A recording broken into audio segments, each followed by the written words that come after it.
Finais e concedo a palavra ao senador Randolfo Rodrigues, representante no Senado do Partido Socialismo e Liberdade, que poderá usar a palavra por 20 minutos, podendo haver prorrogação por mais 10.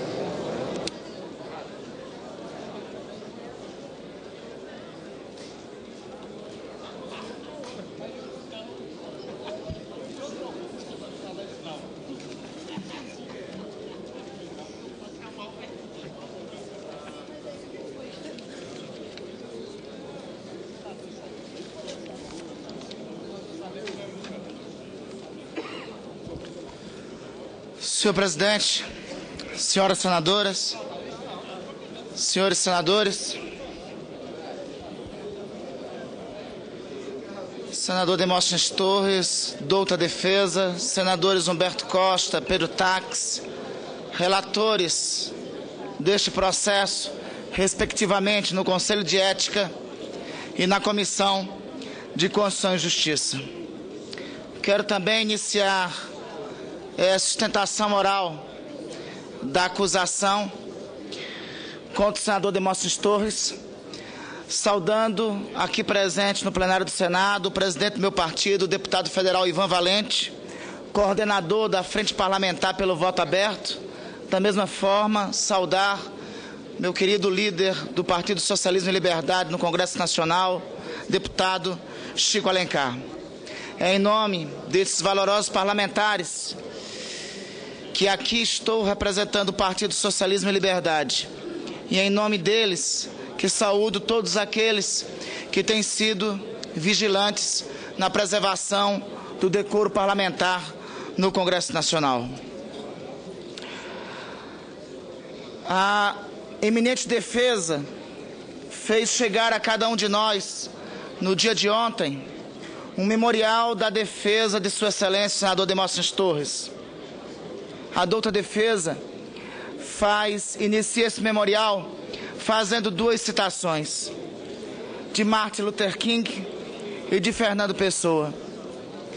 Sobre Martin Luther King é dito o seguinte: a injustiça num lugar qualquer é uma ameaça à justiça em qualquer lugar. Com a devida venha, faço questão aqui de também citar um outro trecho de Luther King, em que ele diz: a cumplicidade com o erro num lugar qualquer é o caminho para o desvio ético em qualquer lugar. Essa votação que hoje realizamos é também paradigmática. O que está em jogo hoje, senhores senadores, senhoras senadoras, não é a punição à conduta errônea por parte de um senador da República. A votação de hoje é um sinal para milhões de brasileiros sobre a credibilidade de uma instituição centenária, de uma instituição fundamental para a democracia em nosso país.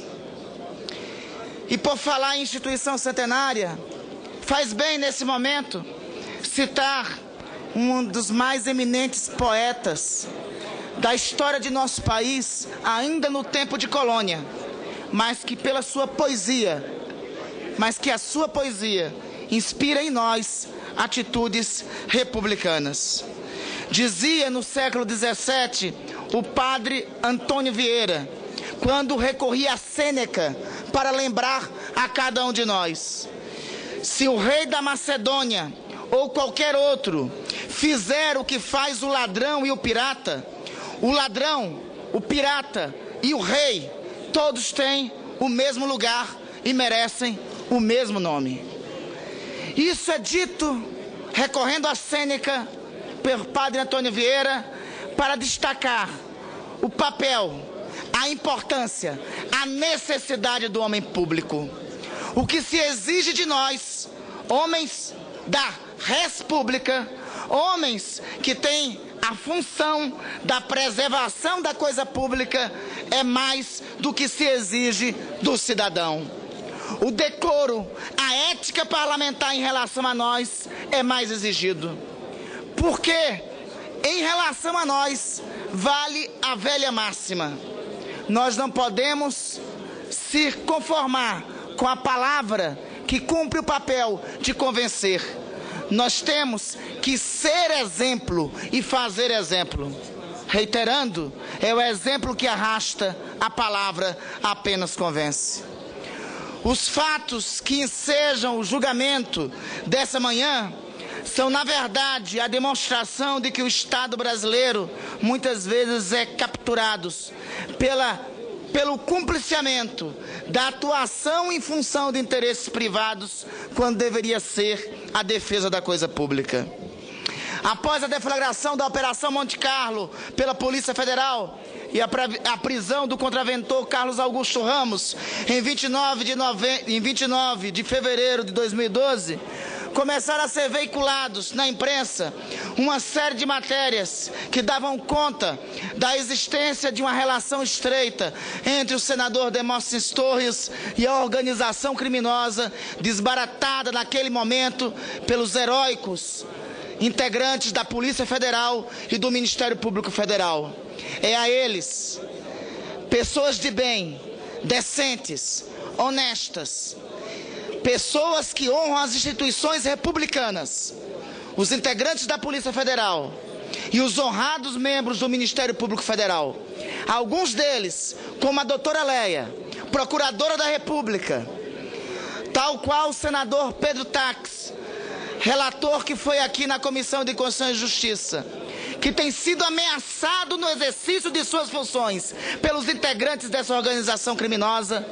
É em nome deles, dos agentes da Polícia Federal, dos seus delegados, dos procuradores da República, que nós devemos nos inspirar no julgamento de hoje. Foi detectada na Operação Monte Carlo, foi diagnosticada na Operação Monte Carlo a ocorrência de pelo menos 289 ligações telefônicas entre os membros da organização e o senador Demóstenes Torres.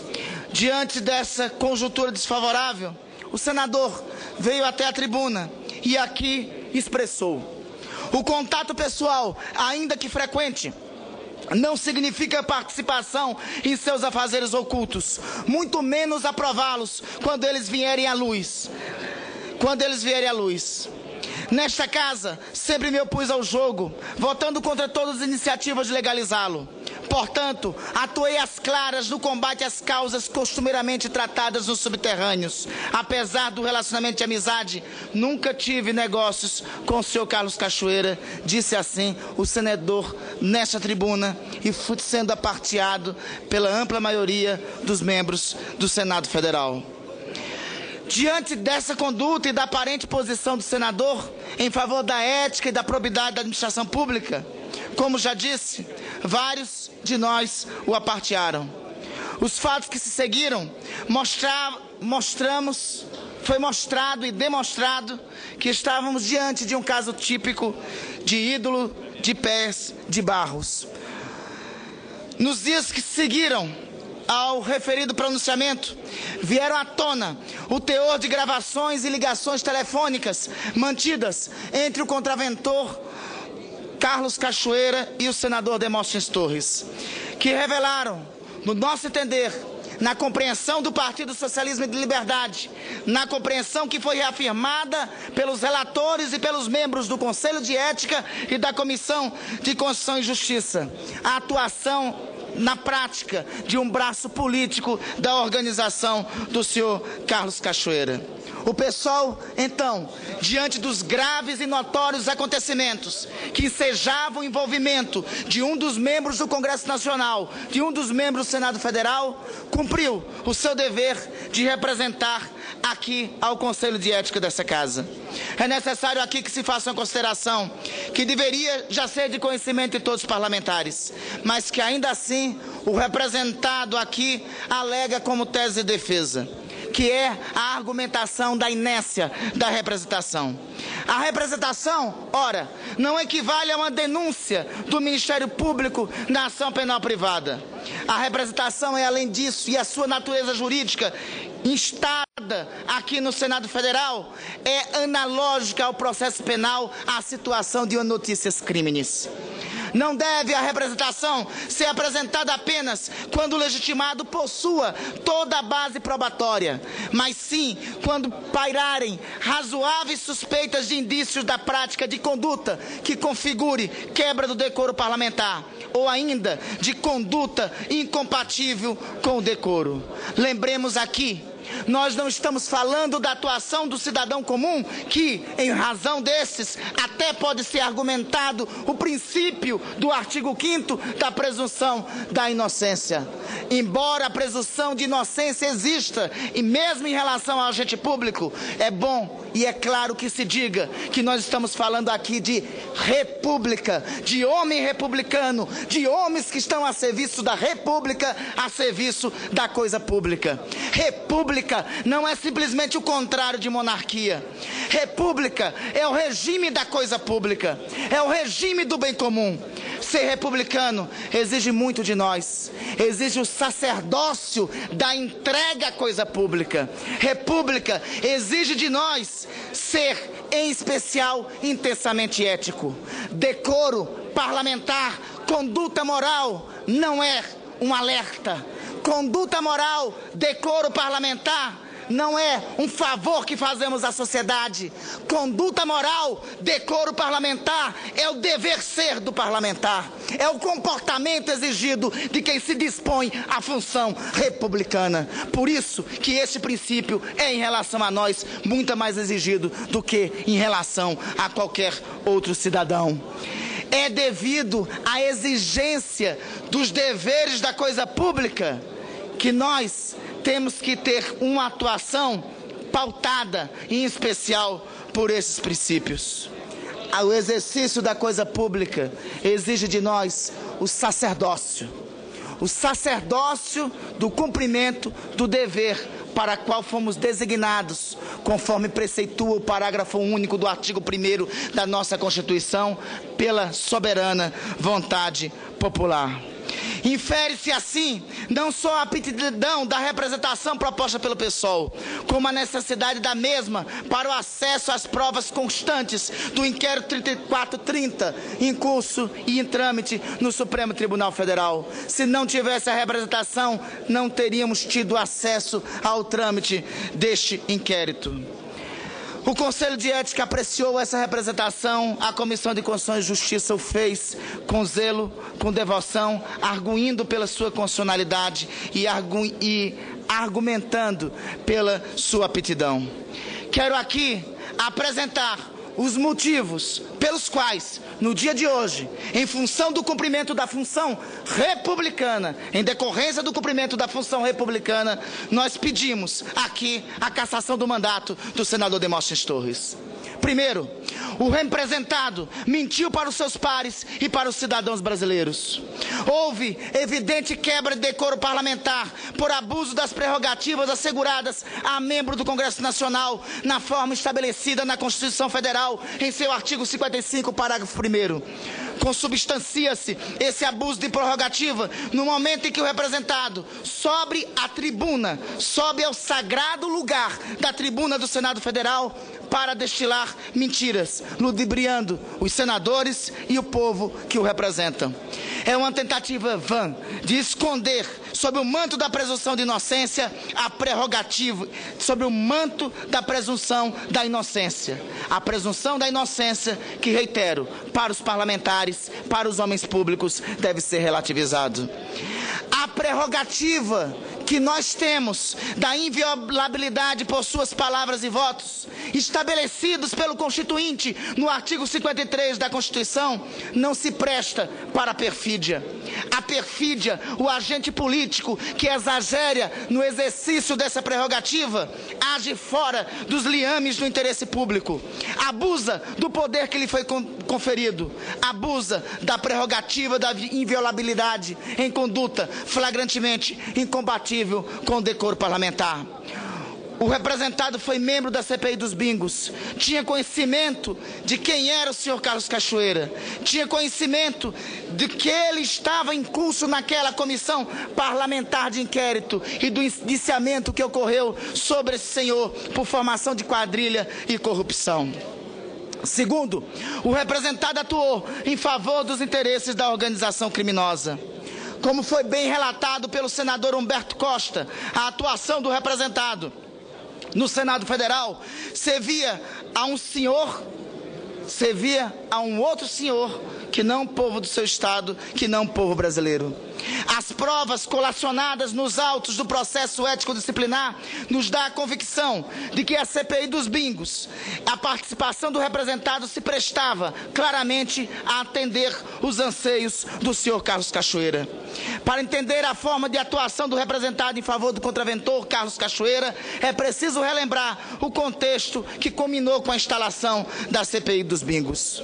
De acordo com o relatório da CPI, em maio de 2003, a firma tem encerrado todas as negociações com Carlinhos Cachoeira.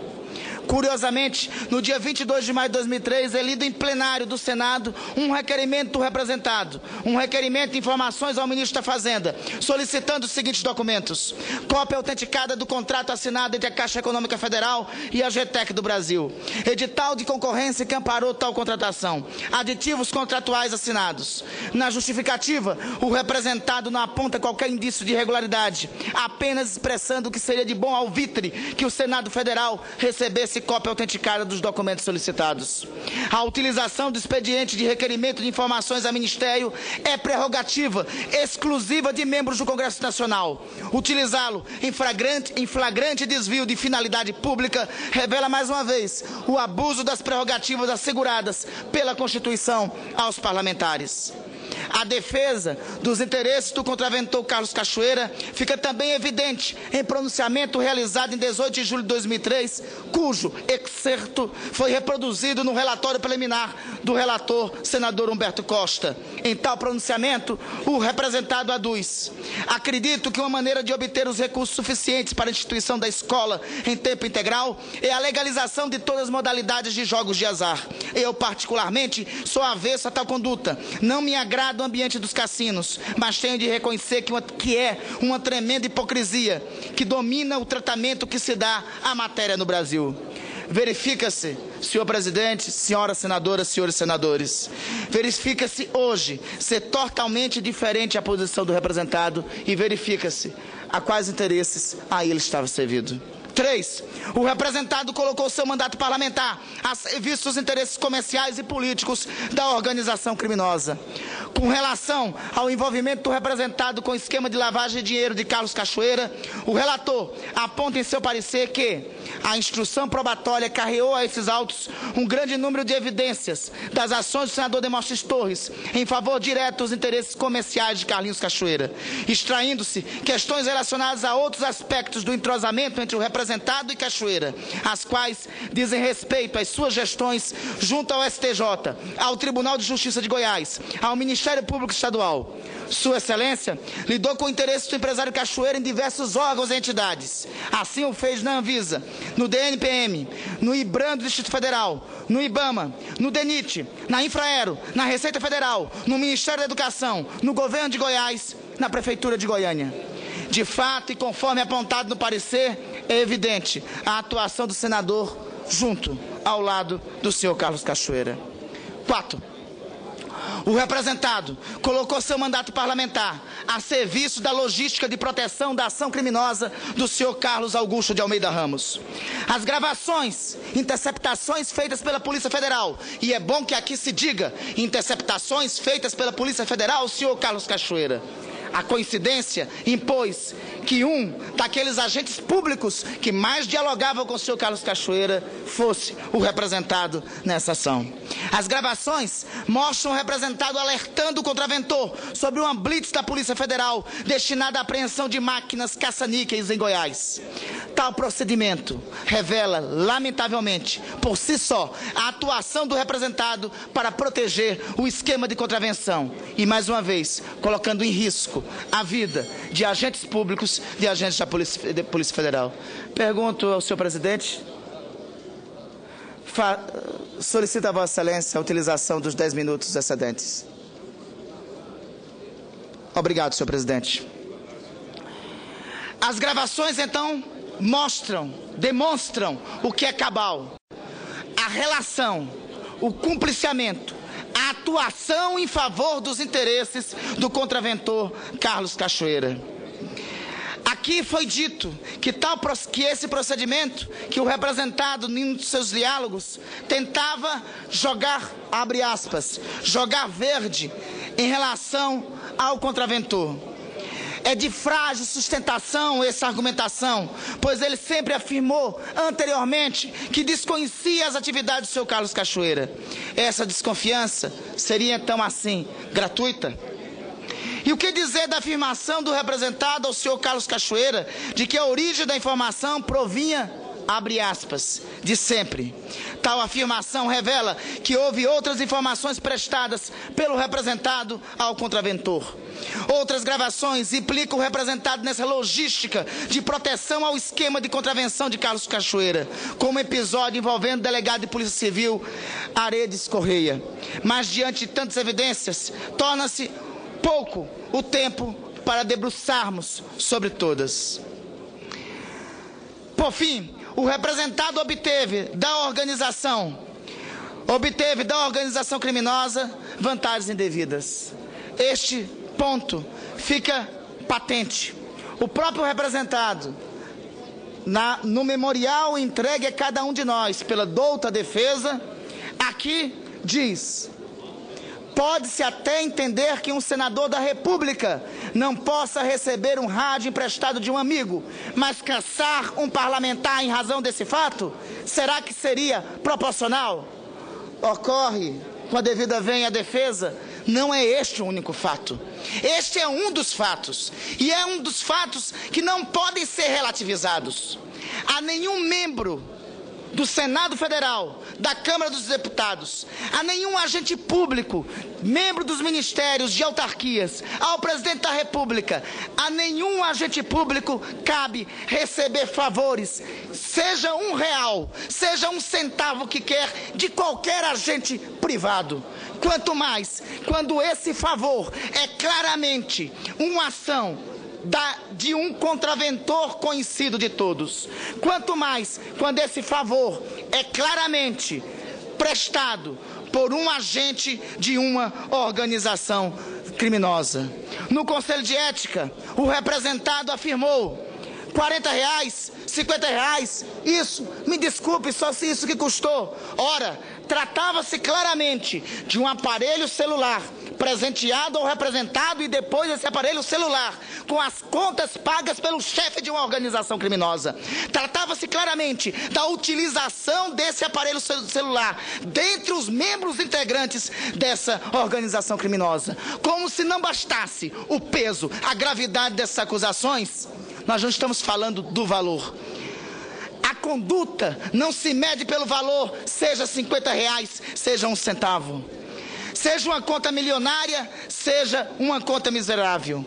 A conduta do parlamentar exige o princípio de não receber, de não ter, de não obter favores. E nisso a Constituição é clara e é rigorosa.